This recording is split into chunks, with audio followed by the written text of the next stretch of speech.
What's good? What's good, everybody? Welcome back to another episode of The Urban Platform Speaks. Make sure to like and subscribe as you tune into the channel. Got my guys in here. I got Clayton in here. Got my man Tunk in here. Yes, sir. Yeah, man. I got another good show lined up. So, did y'all get a chance yesterday to check out the Browns game yesterday? Yes, I did. Yeah.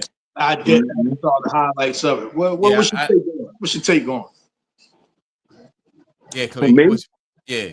Oh, I thought, yeah. I mean, the Browns. I mean, who was they playing again yesterday? Who was they playing? I'm trying to remember. I don't remember. I forgot already too. I forgot when it was. The Raiders were playing Arizona. The Raiders were playing Arizona. No, it was man, who was the Cleveland Browns playing yesterday? They wound up winning though. Yeah, they beat them handily. Yeah. But I'm gonna say this. I mean, Joe did what he did. A few series they went down, scored. But Dylan, I'm gonna say that 2-minute offense they ran right before halftime with Dylan. Yeah. I mean, you gotta give him credit. He looked really good. He looked really good. Yeah, he looked really good with that. And also, but here again, at that point in the game, I don't know who he's going up against. Yeah. You know what I'm saying? But they ran that 2-minute offense to a T. He had like a minute and something on the clock, 86-yard drive, man. They say he's more in, because he come out of Oregon. So that Oregon was 3-step drop, boom, ball gone. You know what I mean? Yep. Yeah. Fast pace, things like that. So they say it's more like, his comfort zone. Yeah. It's more like his comfort zone, quick read, ball out. You know what I mean? Quick read, ball out.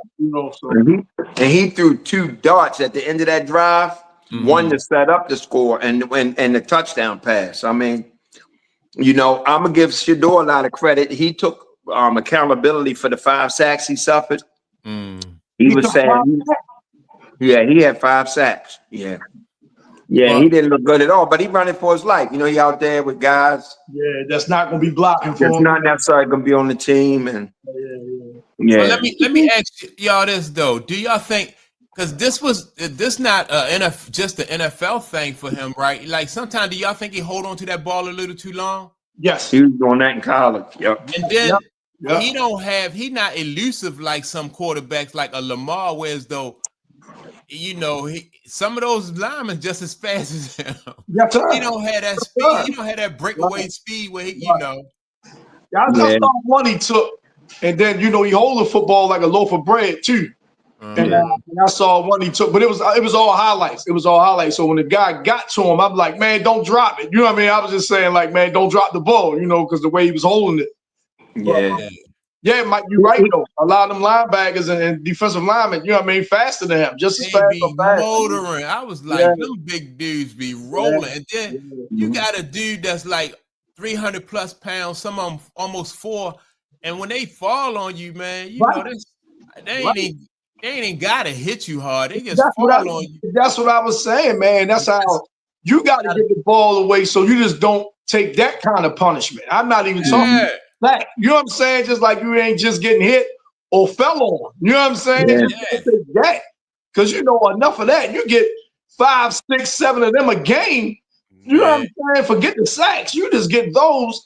And you know what I mean? In the 5th, 6th, 7th week, them things start adding up. Start taking control. Yeah, man. I remember Tony Saragusa. Remember Tony Saragusa? He just purposely fall on you. Sure was. Like, that's crazy. He was pressing yesterday too. Shedeur was pressing. It's almost like that competition was in his head a little bit too. I'm about to ask you that, Clayton. Why you think? Because of the competition? He was still ranked low on the depth chart and things like that. He was pressing, trying to make something out of nothing. I think that's some of the sacks too. Instead of just throwing the ball away, So he rolled out one time and tried to throw one on the run, overshot the guy a little bit. So he was definitely pressing. Yeah. But now would you think, or would you say that Cleveland is intentionally trying to sabotage him? Would you say that? Would you go? I can't say that. I can't say that, but I know people in the media are saying that right now. The guy on CBS Sports, black guy, he said it. Shannon and Ocho said it, and You know, I don't, you know, I don't know. I just don't understand that. Because he was a 5th round draft pick, you know, and everybody's forgetting that. I know his name is Shedeur Sanders. I get that. But the bottom line is, if this is where the coach has you on the depth chart, this is the time in which you're going to enter the game. Right.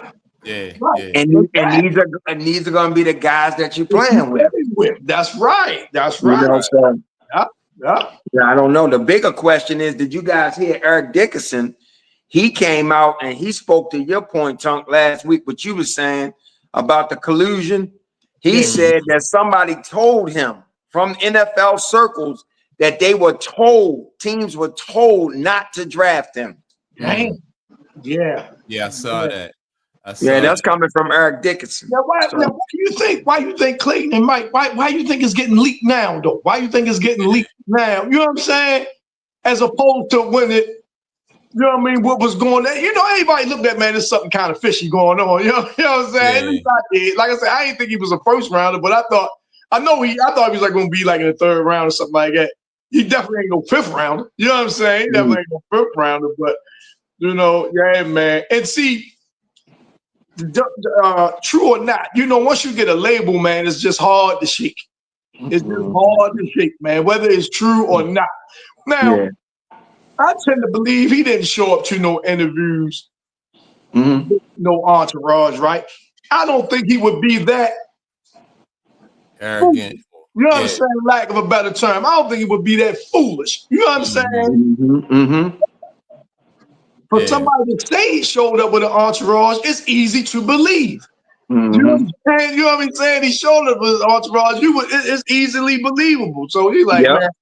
Just because everything that comes with his name. Right. Yeah. You could easily sell that narrative. Yeah. Hyperhead in school and things like that with the Rolex wrist and all that stuff, right? And you know, so it's easy to believe that he would have done something like that. So let me ask y'all this though. Like how much stock do you put into the statement that Eric Dickerson made?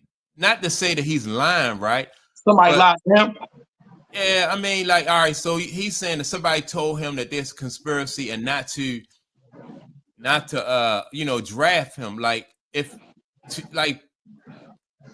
can you put a name on it or something? You know what I mean? Like somebody, I know people like you want to protect your sources though, but like, you know what I mean? Those kind of statements can really just be fabricated or made up, really. Not to say that he lying, but people not gonna really pay no attention.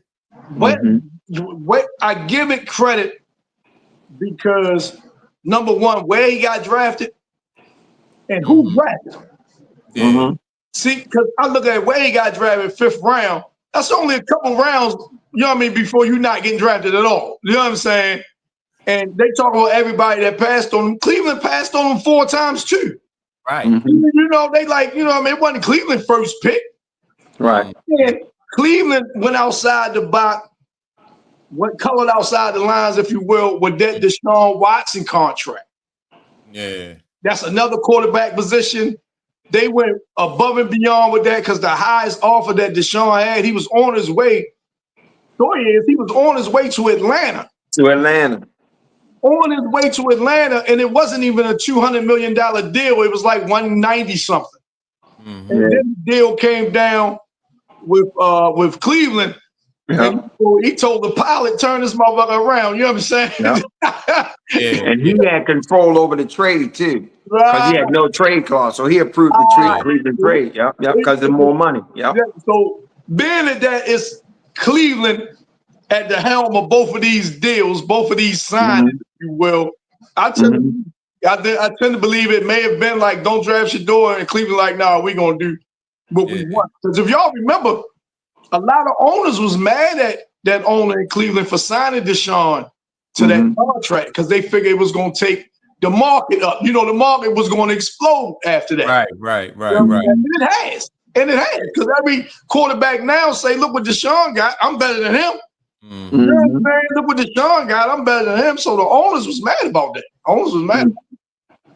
Yeah, I still find it hard to believe, though, just this whole narrative, I don't understand the conspiracy not to draft him just because of you know, whatever they saying, his father, I don't get that, because when you good, you good. That's a small thing to me. I don't see why you need this giant conspiracy about not drafting him behind some attitude or some arrogance you think he might have, or something about his fault. That don't make sense to me at all. Yeah. No, it doesn't. But I'm look at it through this lens though, right? Dion was, you know, putting a lot of stuff out there where, you know, he wasn't going to allow him to play, and with teams he wasn't even going to talk to and things like that. And Cleveland was one of them. Right. Yeah. And I think those billionaire owners, they wanted to make a point to show people, show everybody, Dion in particular, that we run this league. Mm-hmm. You can't tell us what you're going to do. You know what I'm saying? What's that saying? Big bank take little bank. You know what I'm saying? We're going to show you. And I would think, and Clayton, you're absolutely right. But how many examples we got of team ownership, team owners, they would rather fail than to give in to a player. Jerry Jones doing it now. They rather fail than, you know what I'm saying, than to give in or make it seem like you won or one up them. They would rather fail. So yeah, man, yeah, I believe it. And you know, we looking at it things logically. Like, man, the boy good, he can help your team. You draft him, man, let him come in there and help. You know what I'm saying? Yeah, because you can always put a spin on all of that once you draft them. You can always put a spin on things. If you're trying to show people that we run the league, you got PR department, you got things you can do and say to still try to paint that picture. Mm-hmm. Just not drafting a kid. I mean, to go to this extent, to send out a memo all across the league, don't draft them. But I hear your point. You know, I hear your point. You want to set a precedent. That's cool, but that seems like an awful lot. Well, look, man, I got my conspiracy theories way high this morning, right? So check it out. Mm-hmm. What if the owners said whoever drafted him, don't allow him or draft him and then cut him? You understand what I'm saying? Draft him, use a late round pick, draft him, then cut him. You know what I'm saying? Yeah. Crazy, man. It's crazy, man. Stranger things happen. You know what I'm saying? But with all the fanfare that he gets in the eyes he's bringing, because the NFL is the #1 sport, but he's still bringing something to it. Right. He's got an audience, you know, from his stardom that's going to be added to it. I watched a little clip of him go over to these kids. These kids was mobbing him. Yeah, man. You know, you see that clip? Yeah, I saw. Yeah, so you know, so even with that being said, he's going to bring so much. I still believe this is just a narrative. This is just part of, you know, building a storyline. I really do. I just can't see that, because I think they're building a storyline through this kid. Yeah. Well, let me say this, right? Because like we say that the Shedeur is bringing something. But the league is going, the NFL, that's what, like, the most popular sports league right now. You know what I mean? So, so Shedeur, you know what I mean? Like the league is going to be the league, what I'm trying to say, no matter if Shedeur play or not. And I think so. If you are an owner and you know, and you wanted to send a message, you could send a message to Shedeur and his father and not even blink, right? You know what I mean? It's not going to affect the league at all. Right. Yeah, and that's a point. They ain't going to affect them like that, but it can affect them. I'm going to tell you how it can affect them. If you look right now in the media, and see, you got to remember the NFL has ties to the media. They control a lot of the narratives. So when you saying stuff in the media, they kind of allowing it. So with that being said, you look right now in the media, they're saying Kevin Stefanski and the Browns sabotaging Shedeur. What do you think the narrative will be if they cut Shedeur? Right. Yeah. Right. Yeah. Right. And that's a black eye. Right. You understand what I'm saying? That's a lot. You're going to hear it every week.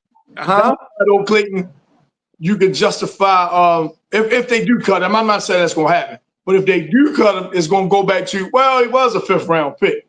You know what I'm saying? You're like, Yeah. well, the fifth round, you know. But his fans and black folks in the media, regardless of what they say, Right. that energy is coming.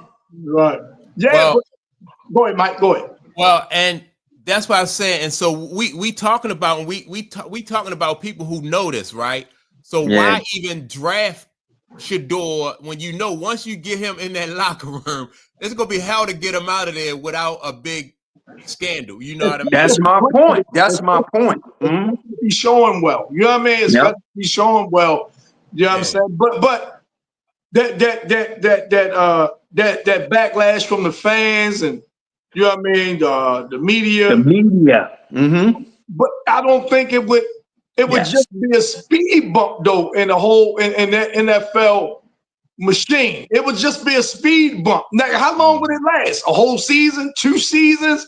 You know what I'm saying? It would just be a story for maybe like a month, and then you know what I mean? Who the Ravens got? Who Kansas City? Did y'all see this game? Who the Steelers playing this week? Yeah. Did you see that throw by Patrick Mahomes? You know what I'm saying? It'll go. You know what I mean? So then we ask this question: even though you say it won't last long, but is it worth it? Just to send a message? I mean, well. This the thing. I don't know. Why do the NFL have to send a message? To embarrass. Why? To put you just said it. Y'all just said they the biggest sport. The NFL gonna be who they are. Number one, we dealing with people, right? People have feelings and stuff like that. And as a player, Deion Sanders may have rubbed some. Like if you were a scout. And now you are an executive. When Deion was playing, you might want to send a message to Deion, not necessarily an owner, but it could be some GMs now that was just scouts back in the day who have, Deion may have rubbed them the wrong way or something like that. So you never know where that could be coming from. But Deion Sanders is beloved in NFL circles. Jerry Jones love him. All these media outlets love him. Teams love him. He's beloved. That's by us fans and majority the media owners.